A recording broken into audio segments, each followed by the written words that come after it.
हाँ મને વાત કરાવો ને તો હું એને કહું બધું જ।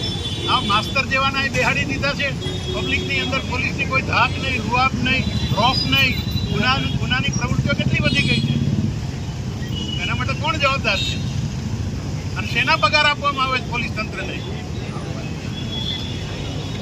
હા પણ મને એ આપો તો હું એની યારે વાત કરું। એક 12 વર્ષની અનુસૂચિત જાતિની દીકરી, વિભાપર ગામની વતની, નાની સગીર વયની દીકરી, એના પિતાજીનું મૃત્યુ થયેલ છે।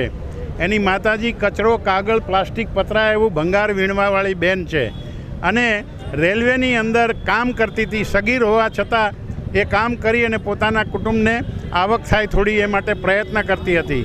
ત્યાં એક જેસીબીવાળા ભાઈ હતા, એની ખરાબ નજર આ છોકરી ઉપર હોય એવી ફરિયાદ કરવામાં આવી રહી છે એના કુટુંબીજનો તરફથી અને એ માણસ આ દીકરીને ઉપાડીને ભાગી ગયો હોય એવું લાગે છે।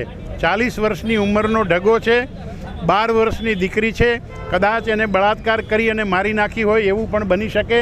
7 તારીખથી આજ સુધી પોલીસ તંત્રમાં અવારનવાર રજૂઆત કરવા છતાં કે અષાઢી બીજનું બંદોબસ્તની અંદર પોલીસ છે એટલે કોઈ કામ નહીં કરી શકે, ગવર્નર આવ્યા છે માટે કોઈ ધ્યાન નહીં આપે। આવી રીતે કાયદો અને વ્યવસ્થાની અંદર જો કોઈ વીઆઈપી આવે અને આખું તંત્ર ઠપ થઈ જતું હોય તો પ્રજાએ જવું ક્યાં?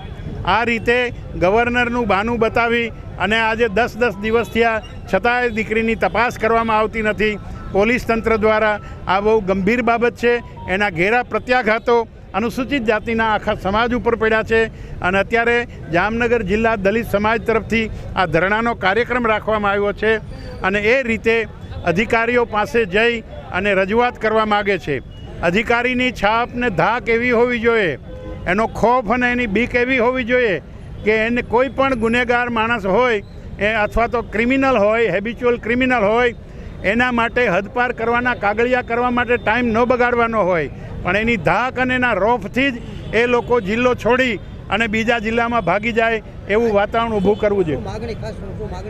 અમારી માગણી એ છે કે તાત્કાલિક આ દીકરીની ભાળ કરવામાં આવે અને આ દીકરીની તપાસ કરી ક્યાં છે, શું છે અને એ જેના માટે શંકા બતાવવામાં આવે છે એ માણસ જો મળતો ન હોય તો એના કુટુંબીજનોને પણ સાથે લઈ અને કોઈ પણ રીતે અત્યારે વિજ્ઞાન અને ટેકનોલોજીના જમાનાની અંદર તહોમતદારને પકડવો અઘરું નથી, છતાં પણ કેમ સરકાર આ કંઈ કરતી નથી એ એક પ્રશ્ન ઊભો થયો છે। આજે 1:30 વાગે એસપીને આવેદનપત્ર આપવા જવાનું છે।